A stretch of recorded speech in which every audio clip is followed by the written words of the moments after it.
अखिलेश यादव के सबसे करीबी मुस्लिम चेहरों में एक कमाल अख्तर का आज इस्तीफा हो गया मुख्य सचेतक के पद से। अब ओवैसी को एक बार और ये कहने का मौका मिलेगा कि क्या मुसलमान सिर्फ दरी उठाने के लिए सपा में हैं। ओवैसी तो वैसी, लेकिन क्या सचमुच ये इस्तीफा लिया गया है या फिर ये इस्तीफा कहीं आजम खान को या फिर आजम खान के गुट की रुचिवीरा को शांत करने के लिए लिया गया है? क्या पार्टी के भीतर जो मुरादाबाद मंडल में सिर फुटव्वल मची है, क्या उस सिर फुटव्वल से बचने के लिए लिया गया है? इसके पीछे की ढेरों कहानियां हैं, लेकिन इतना तो तय हो गया कि अब पार्टी में जो लोग मुखर होकर बोल रहे हैं उनकी अगर नहीं सुनी गई तो पार्टी को कुछ इस तरीके से भी कार्रवाई करनी पड़ रही है। आज क्या है इस इस्तीफे की कहानी, आज हम इसको समझेंगे। इसके अलावा ये भी दिखाएंगे कि आयुष मलिक कैसे पहले मोहम्मद अली बना और आज एक बार फिर दोबारा आयुष मलिक बन गया है। उसके वीडियो सामने आए हैं, लेकिन दोबारा रिकन्वर्ट करने यानी कि दोबारा मूल धर्म में वापसी के पीछे की क्या है कहानी, किसने तैयार किया? क्या सचमुच उसने उस धार्मिक विचारधारा को छोड़ दिया है या कोई इसके पीछे है जिसने उसे डी रेडिकलाइज किया है? ये खबरें आज का यूपी में। नमस्कार, मैं हूं कुमार अभिषेक, आप देख रहे हैं यूपी तक। हम हाजिर हैं अपना न्यूज शो आज का यूपी लेकर। आज बात होगी कांट के विधायक, मुरादाबाद के कांट के विधायक कमाल अख्तर की। कमाल अख्तर यूं तो लो प्रोफाइल रहते हैं, लेकिन अखिलेश यादव के बेहद करीबी विधायकों, मुस्लिम चेहरों या फिर कह लें कि मुरादाबाद की अगर कोई सियासी स्ट्रेटजी बननी हो तो उसके रणनीतिकारों में से एक है। लेकिन आज अचानक मुख्य सचेतक के पद से उनका इस्तीफा हो गया। ये इस्तीफा कुछ अनयूजुअल है, अमूमन इस तरीके से इस्तीफे नहीं होते हैं। लेकिन क्या कहा कमाल अख्तर ने इस्तीफे के बाद, ये सुन लीजिए। उन्होंने कहा कि अध्यक्ष जी की इच्छा थी इसलिए इस्तीफा दे दिया। लेकिन इस इस्तीफे के पीछे की कहानी कुछ और है।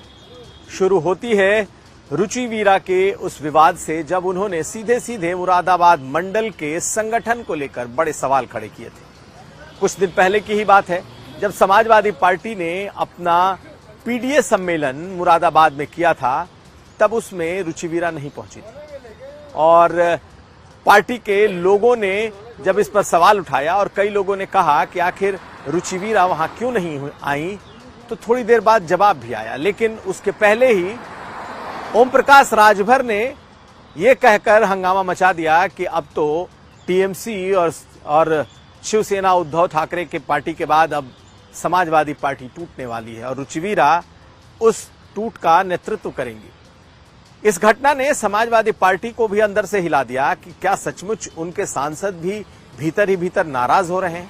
ऐसा नहीं है कि समाजवादी पार्टी के नेतृत्व को यह पता नहीं था। बताएं कि रुचिवीरा आजम खान की बेहद करीबी नेता मानी जाती रही हैं।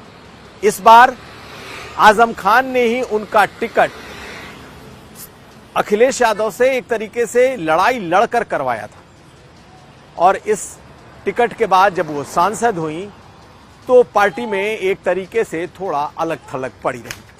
हालांकि रुचिवीरा ने अपना दुखड़ा अखिलेश यादव को भी सुनाया कि आखिर वो नाराज क्यों है, और उन्होंने पूरा ठीकरा कमाल अख्तर के मत्थे ही फोड़ा था। नाम नहीं लिया। जब वो मीडिया के सामने आई तो उन्होंने मुरादाबाद के संगठन की बात की, नगर अध्यक्ष, इसके अलावा जो पूरा मुरादाबाद का संगठन है, उनका मानना था कि ये पूरा संगठन कमाल अख्तर के कहे पर काम करता है, ये रुचिवीरा की नहीं सुनता और रुचिवीरा की कुछ नहीं चलती। ऐसे में वो नाराज हैं और इसीलिए वो पीडीए पंचायत में भी नहीं आई। हालांकि उनका ये कहना था कि पीडीए पंचायत से उन्हें बुलावा ही नहीं आया।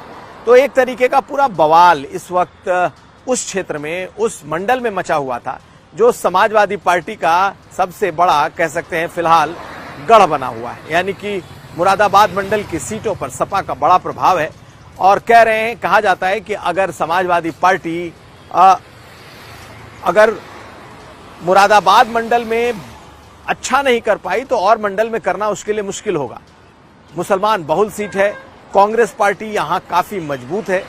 ऐसी स्थिति में अखिलेश यादव इस मंडल में और खासकर मुरादाबाद और उसके आसपास की सीटों पर किसी तरह का कोई कलह नहीं चाहते थे।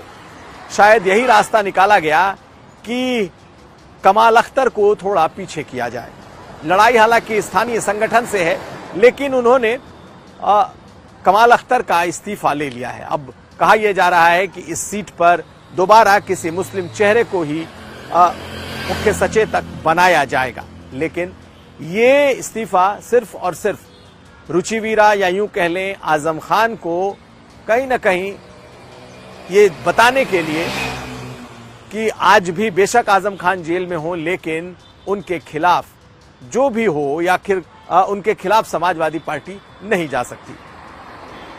उन्हें उनके गुस्से को शांत करना या फिर यूं कह लें कि आजम खान को मनाने की भी एक कवायद इसे मानी जा सकती है। तो मान लीजिए कि इस इस्तीफे के बाद ऐसा नहीं है कि पार्टी के भीतर कोई जो विवाद है या फिर मतभेद है वो कम होंगे। इस इस्तीफे के बाद स्थानीय स्तर पर ये और बढ़ भी सकते हैं। अगली खबर। और अब बात करेंगे शामली के उस लड़के की, आयुष मलिक की, और अब बात शामली के उस आयुष मलिक की जो मोहम्मद अली बन गया था, जिसने इस बकरीद पर बाकायदा जब नमाज पढ़ी तो पूरी भरी दाढ़ी में, और उसके बाद उसकी जब वो तस्वीर वायरल हुई तो पूरे शामली में हंगामा मच गया था, क्योंकि वहां के सबसे बड़े दवा कारोबारी का वो इकलौता बेटा था जो मुसलमान धर्म यानी इस्लाम धर्म जिसने अपना लिया था। परिवार का जो दबाव था वो अलग किस्म का था। जिस तरीके से चांदनी कुरैशी यानी कि जिस लड़की पर आरोप है कि उसने उसे जानबूझकर कन्वर्ट कराया, उसके पिता, आरोप यह है कि उसके प्रॉपर्टी के लिए, चूंकि सैकड़ों करोड़ का कारोबार है, उस प्रॉपर्टी के लिए चांदनी और उसके पिता ने मिलकर उसे कन्वर्ट करने की एक साजिश रची और उसके बाद धीरे धीरे वो पूरी तरीके से कन्वर्ट हो गया। वो मुस्लिम मौलाना इसरार अहमद के वीडियो देखता था, उसको जो चांदनी है वो लिंक्स भेजती थी। लेकिन कुछ दिन के बाद जब इनकी शादी दिल्ली के किसी मस्जिद में हुई, उसके बाद कहते हैं चांदनी और उसके पिता घर पहुंचे और कहा कि प्रॉपर्टी अब बेटे के नाम कर दो क्योंकि वो मुसलमान बन चुका है। इसके बाद से देवराज जो कि उनके पिता हैं, उनका माथा ठनका, परिवार में जबरदस्त हंगामा मचा और हर हाल में आयुष मलिक को मोहम्मद अली बनने से रोकने की कोशिशें शुरू हुई। यशवीर महाराज जो कि उसी इलाके में हिंदुओं की लड़ाई लड़ते हैं, उनका अपना एक संगठन है और डी रेडिकलाइज लोगों को करते हैं। ऐसे लोग जो रेडिकलाइज हो गए हों, खास करके कन्वर्ट करते वक्त, ऐसे लोगों को डी रेडिकलाइज करने की उनकी एक मुहिम चलती है। तो कहा यह गया कि एक तरफ परिवार का दबाव, माँ पिता बहनों का दबाव, और दूसरी तरफ यशवीर महाराज की कोशिशें। यशवीर महाराज ने बताया कि जब पूरा मामला खुलकर आया, उसे अकेले में, नितांत अकेले में रखा गया। वहां पर उससे बातें की गई, कई दिनों तक लगातार काउंसलिंग की गई। गीता और रामायण जैसी चीजों की चुनिंदा शिक्षाएं उस तक पहुंचाई गई, और तो और बहुत सारे ऐसे टेक्स्ट भी उसे दिए गए कि आखिर उसे क्यों इस्लाम में नहीं जाना चाहिए। कई दिनों तक उसने इस पर एक तरीके से चिंतन किया, उसने सोचा, और परिवार और यशवीर महाराज दोनों का दावा है कि उसने खुद से ही ये फैसला लिया कि वो वापस अपने मूल धर्म यानी सनातन धर्म में आएगा। उसने दाढ़ी खुद कटवाई, कहते हैं कि किसी ने उसकी दाढ़ी जबरन नहीं कटवाई, उसने खुद दाढ़ी कटवाई। इस वक्त एक वीडियो उसका सामने आ रहा है जब वो घर में पूजा पाठ कर रहा है, अपनी दादी से आशीर्वाद ले रहा है, पिता उसे प्रसाद खिला रहे हैं। इस तरह के जो वीडियो आए हैं, उसके बाद से भी अभी वो फिलहाल मौन व्रत पर है। कहा जा रहा है कि अगले 1.5 हफ्तों के लिए फिलहाल उसे मौन व्रत पर रखा गया है। वो अपनी बहन के यहाँ है, लेकिन डीरेडिकलाइज करने की एक कोशिश परिवार की तरफ से की गई है। और चाहे यशवीर महाराज हों, चाहे परिवार के लोग हों, कहना यह है कि उसने खुद से वापस मूल धर्म में आने की इच्छा जताई थी। उसके उस वीडियो को देखिए, वो कह रहा है कि अपने माँ को, अपने पिताजी को, अपने परिवार को वो नाराज नहीं करना चाहता था, इसलिए वो वापस आ रहा है। तो खैर सुन लीजिए, लेकिन ये बात सच है, ये बात सही मानी जा रही है कि उसके साथ उसकी न तो दाढ़ी हटाने के लिए उससे जबरदस्ती की गई है और ना ही उसे वापस लाने के लिए कोई जबरदस्ती की गई है। हाँ, काउंसलिंग पूरे परिवार की खूब हुई है। जरा ये वीडियो देख लीजिए।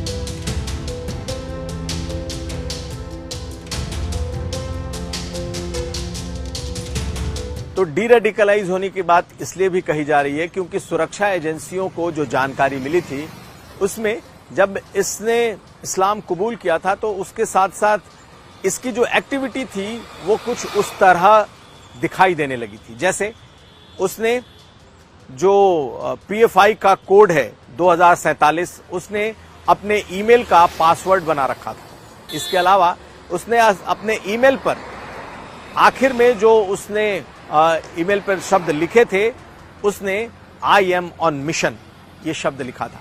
तो सुरक्षा एजेंसियों को इस बात का शक था कि वो इस्लाम कबूल करने के साथ साथ वो थोड़ा रेडिकलाइज होता जा रहा है, इसीलिए उसे डीरेडिकलाइज करना या फिर मूल सनातन धर्म में वापस लाने की जो कोशिश है उसको करने में अच्छा खासा वक्त भी लगा है।